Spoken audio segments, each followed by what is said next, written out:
what are some practical ways that you can implement technology and growth mindset into your STEM instruction?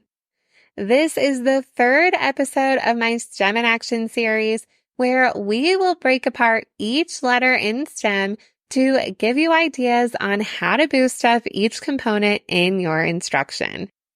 I'll be interviewing guests who specialize in each of the letters and also sharing my quick tips to give you some ideas when you are lesson planning. For our guest today, I am talking with Amy from the STEM Techie over on Instagram. With her background as a K-12 math and science teacher and her experience in instructing future elementary teachers, Dr. Amy is dedicated to democratizing STEM education. She seeks to provide a virtual space filled with resources and activity ideas for both parents and teachers. She is passionate about technology and an advocate for STEM learning. Dr. Amy leverages these tools to enhance the learning processes to help you and your students. Amy also mentions a really cool personal project that she is working on, which should be released at the time of this podcast, so make sure to not miss out on that. Amy and I actually connected over on Instagram, and we surprisingly had a chance to meet in person not too long ago. She was in town not too far from where I live, so we took it upon ourselves and we actually got to meet up. And I have a really cute picture of us that I'll post in the show notes. And we're at this cute coffee shop that looks like it was set right in the Versailles Palace. It was so cute. I absolutely adore Amy, and I knew that we needed to do something together. So this isn't the last time that you are going to be hearing from her. We're actually working on something else together behind the scenes, which can't remember if we even talk about it in the show. I don't think we do. But you're going to hear from Amy again because she is a great resource and I knew we needed to connect. So I'm super excited for you to hear her episode and get all of the amazing tips. Welcome to the Elementary STEM Coach Podcast, a show that'll help you with lesson ideas, systems, and actionable tips to apply to your classroom. I am your host, Naomi Meredith, a former classroom teacher turned current STEM teacher and coach. With over a decade of experience teaching and a master's degree in STEM leadership, I am here to coach you throughout the year to help you gain back more time to create innovative experiences for your students. Grab your earbuds and let's get started.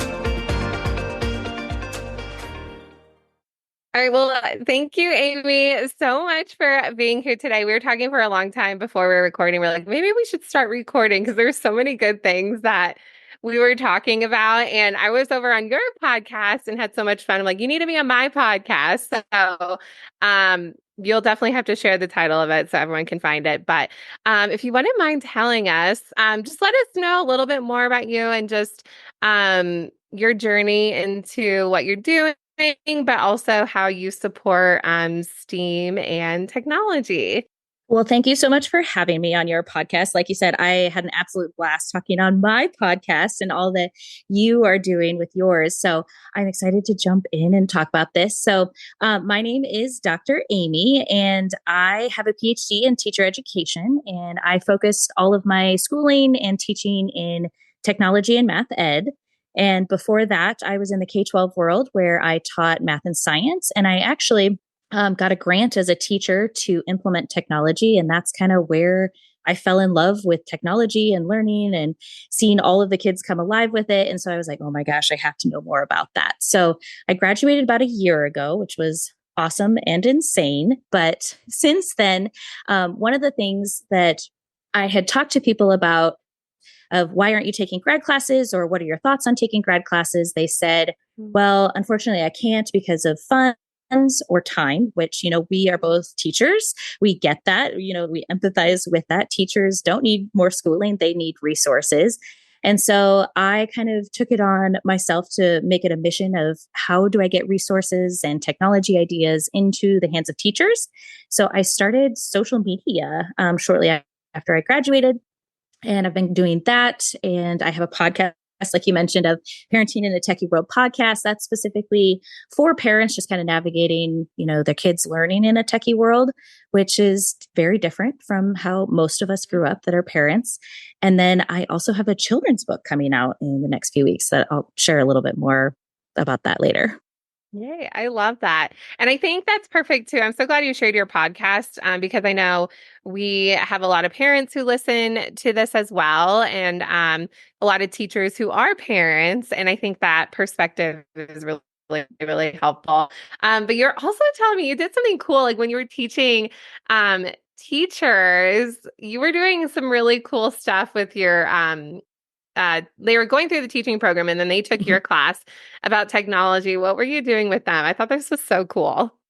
So I have a little bit different philosophy when it comes to technology, and I kind of based it on my experience with technology. And so when someone approached me and said, "Oh, I'd love for you to do robotics in your math and science class," I was like, "Yeah, that's cool. I'm scared of robots. Like, I don't know how to work them. I know how to turn them on, but I also, that STEM mindset of like trying new things. I was like, I'm willing to try it. However, I don't have a lot of time. And so my classes for undergraduates specifically were just giving time. And so I would say, here's a Sphero Bolt, or here's an Ozobot, or here's a Dashbot. Like, you sit down and create with it. So I would generally choose like a grade band, like a K2, 3, 6 grade band, and say, pick one of the standards, create something that's either math or science related, and see what you come up with. And so it was really cool to see just the innovation of teachers.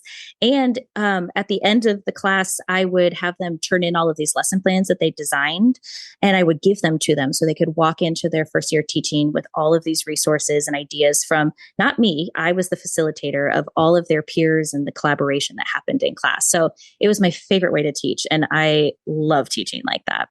I think that's so cool. And I was thinking back on my master's in STEM leadership and also my undergrad. And I did not have a technology class like that where it was meaningful in a way where you got to interact with the tools, but then also create a lesson you would actually want to use. Mhm. So I love that you did that. That's such a great strategy. And you also said it was standards based, which I talk about that all the time on here.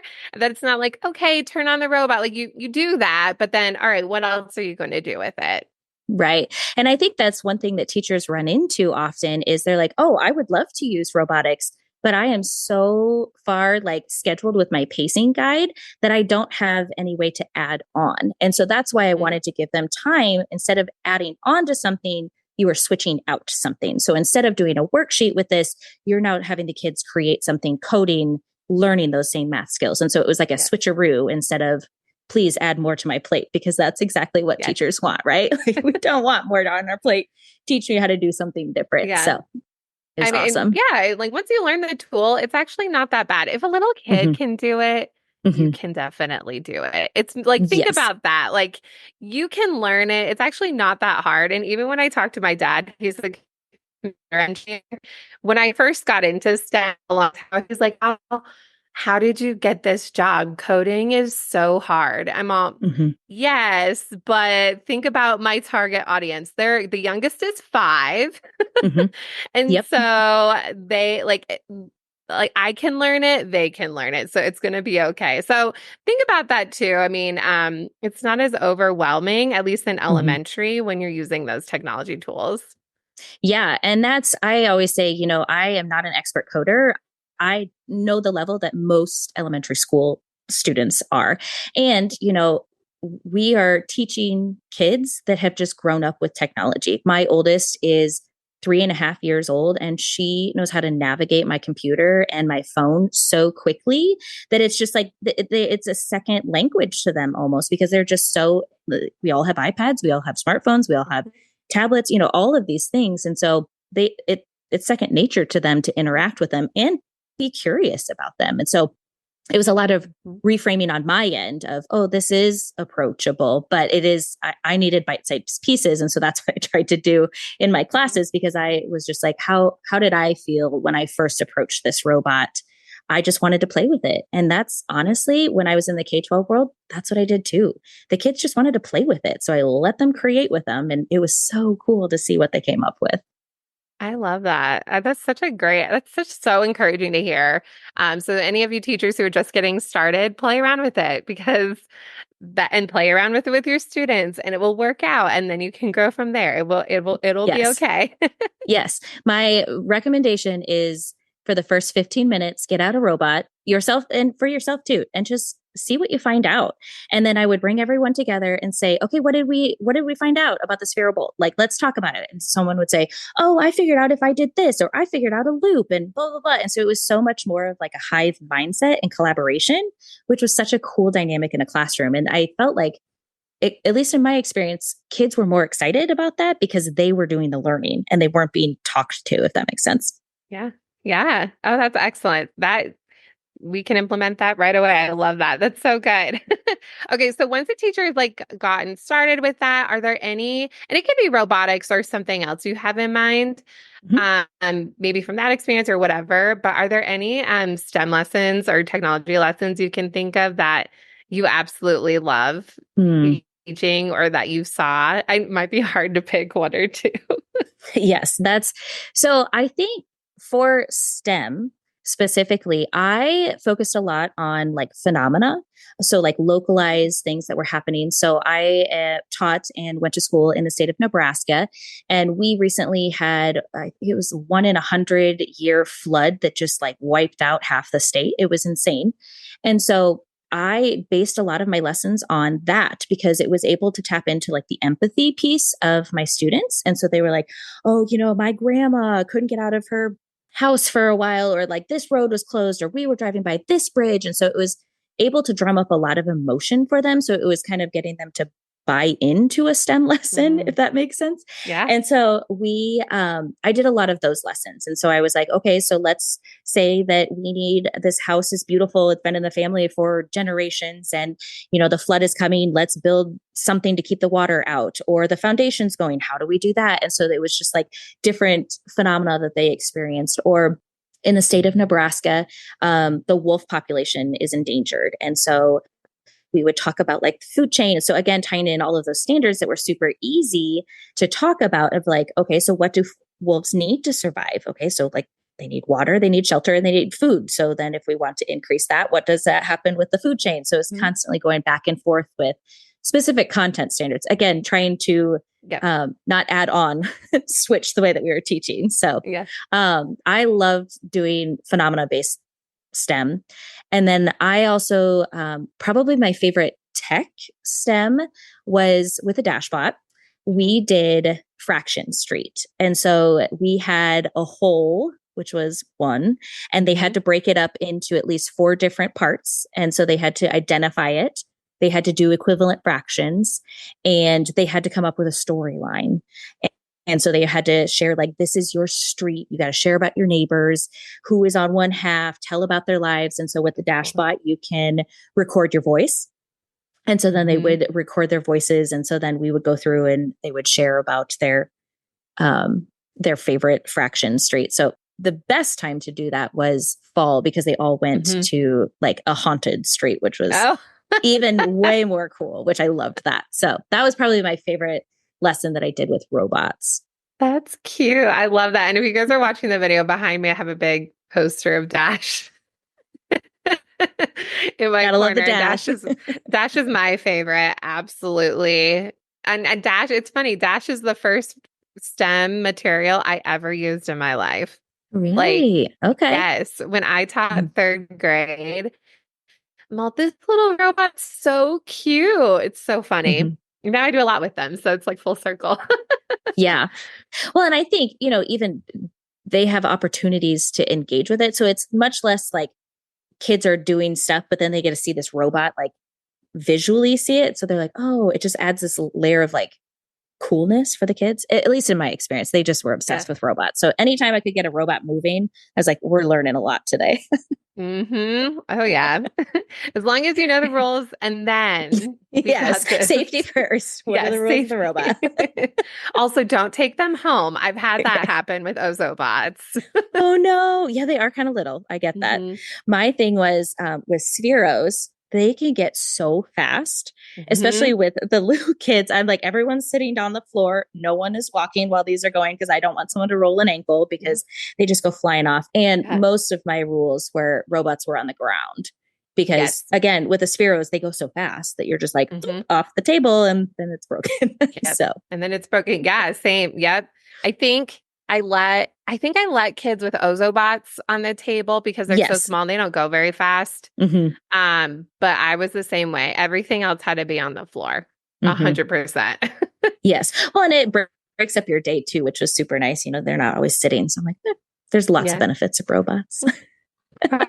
Around, yeah. So you kind of mentioned some really good things, but about how to get started, and we talked about robotics. But when teachers, and it can be parents too, but also when you're thinking about you want to get started in STEM or implement it, what are just like some practical ways to get started, but it's also still fun and engaging, which I think it depends on most lessons they are fun and engaging, but Mhm. what do you typically teachers or parents?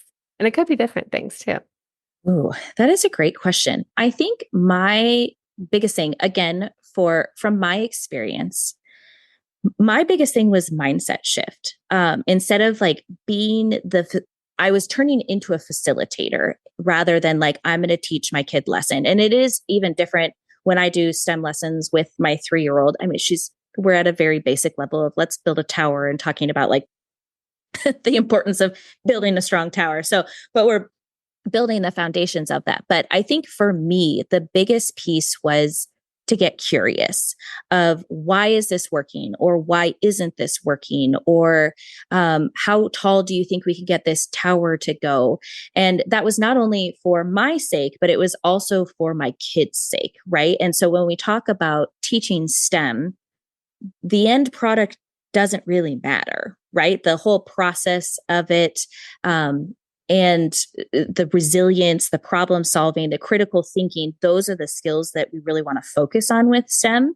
And so it's so much less about can we build a tower that's 12 inches high that can hold 2 pounds, right? It's when it crashes down, what do our kids do and what do I do? And I recently shared on social media about the whole social media is fake, social media isn't real, which Oh, I yeah. shared some Yeah. of my challenges. And so when my kid is getting frustrated, I can turn her around very quickly, but then I lose steam. Like it's almost like she Mhm. sucks all of my positive energy Yeah. out of me. And I'm like, oh, so it's a mindset shift of me as a facilitator of saying, like the end goal doesn't matter, right? And I'm going to Mhm. age myself a little bit. And I'm a millennial and I tried to be a straight A student and I tried to, get the Yeah. right answer the right Same. way. And, that's how I taught for a long time and I learned. And so Yeah. changing my mindset of this is a process and the process is what matters. And to get the process to work, you have to have skills of problem solving, critical thinking, innovation, thinking outside of the box, and how do I react when that happens. Hmm. And so that was probably the most important for me was just continually reminding myself of get curious, get excited about this. It isn't about the end process. And so that would be my biggest recommendation of get curious. And then also, I think for me, again, in my experience, when I saw these really big, elaborate STEM projects, I was like, oh God, I Hmm. cannot do those. And so Hmm. start small. Hmm. If you go through the STEM engineering design process, there's multiple steps. The first one is identify a problem. Go around your house and start identifying problems. Oh, your sippy cup is spilling. Let's design a new sippy cup, just different things like Yeah. that. Or, you Well, don't like going upstairs. Let's create a fun way to go down the stairs. And so it doesn't have to be the whole process to get started. It can be little blurps of it. So those would be my yes. recommendations. Start small and get curious. I think that's really important because I love how you said all that. And you probably see this too, where STEM isn't being funded as often. It's from district or the funding is less and less. A lot of classroom teachers are starting to implement more STEM where they might not have a STEM specials. Um, Even STEM teachers that I talk to, they see all the kids in 1 week. So they see every Mhm. single class in their school in 1 week. And so their projects do have to be shorter and attainable and quick. And that's okay too. Like it doesn't have Mhm. to be super drawn out. So I love how you see that as well. And that curiosity is so important. And a lot of the STEM experts that I talk to on the kid podcast, STEM Career Quest, they say that to the kids about being curious. Mhm. So I love how you say that too. That's great. There's a theme, right? I guess we're all supposed to get curious. Yeah, maybe it's your word of the year. There we go. I love that. So you guys definitely have to check her out on Instagram. Amy shares some really, really awesome projects and things for you to check out. So definitely go ahead and follow her. And I know she talks about things on her podcast, but at the time of this recording, so we're here in April and this will come out in May. So it probably will change, who knows? But do you have any fun projects going on or anything that you want to share about? Yes. So, yes, follow me on social media. I do a lot of stuff, more of a informal kind of maker space. So it's less like whole class stuff, but again, it can be implemented in the class, but more focusing on like how to do the STEM. And I just want to be a virtual maker space, if you will. But on top of that, I think I have two illustrations left before I can launch my very first children's book. And I am going to be doing, I hope, a first of many STEM children's books. So it's called Don't Lose Your Marbles. It follows a little girl. And we had talked previously about just like the representation at the STEM table. And so I specifically did it. As a little girl, and she is based loosely off my two daughters, and just my dream for them to be curious and to always be creating. So, when I was first born, not when I was first born, when my daughter was first born, my sweet advisors in math education had given me a ton of math books.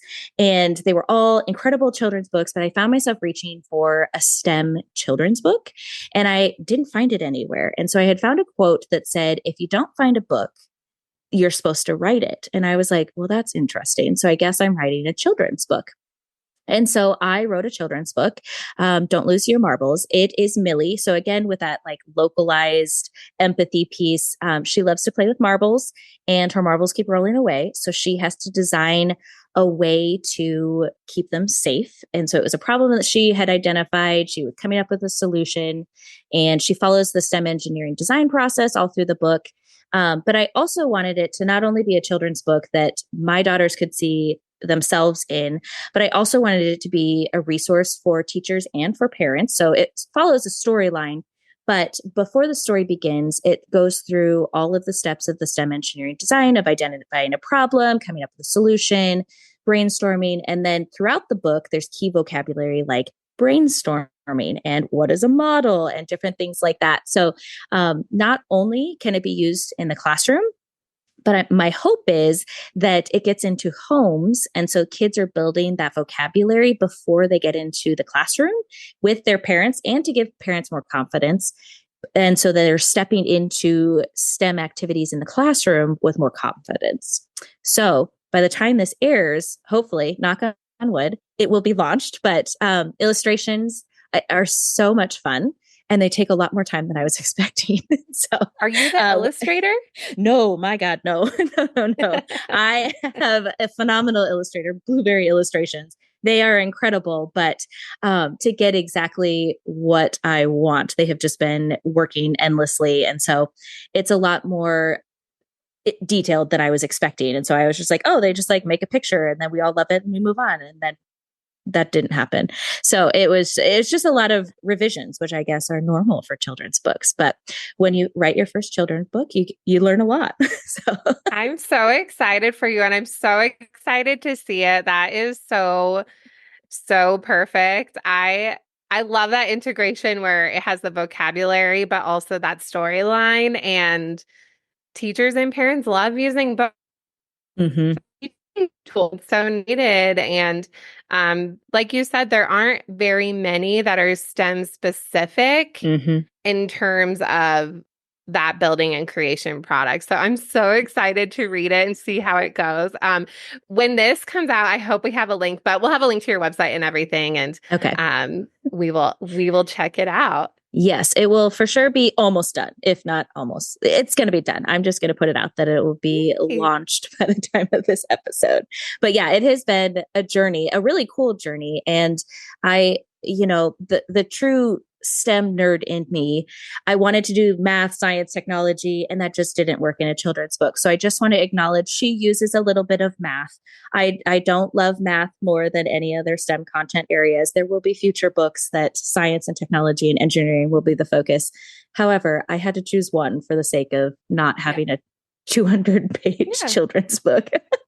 Yeah, and that happens too. Like when you teach STEM projects, some are more math heavy than others, and some are more engineering based. Yes.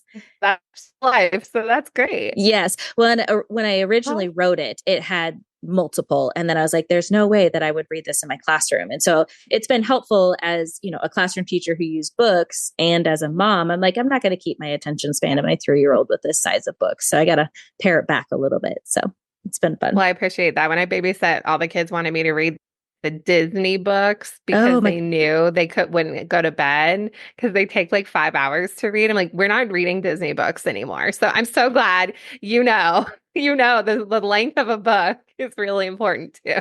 Yes, it's almost like I have a 3-year-old who tries to find the longest book on her bookshelf when her dad's putting her to bed. It's like, and he doesn't know all the tricks. Yeah. Oh yeah, I'll read it to you. Like, are you sure? Are you sure? Good luck. That's when you switch to the first line of every page. And I was like, there's too much good information to just skip over lines of reading. So that's what I was like, I'll pare it back and turn it into a series. Yes, perfect. Well, we're so excited for that. So to keep tabs with you and get inspired, where can teachers find you and connect with you? Awesome. Well, I am on social media. It's Techie Teacher Mama on TikTok, Instagram, and YouTube. And by the time this airs, I will have a blog up called the Techie STEM Learning Lab.com. And that's going to have more long form content for resources for parents and teachers.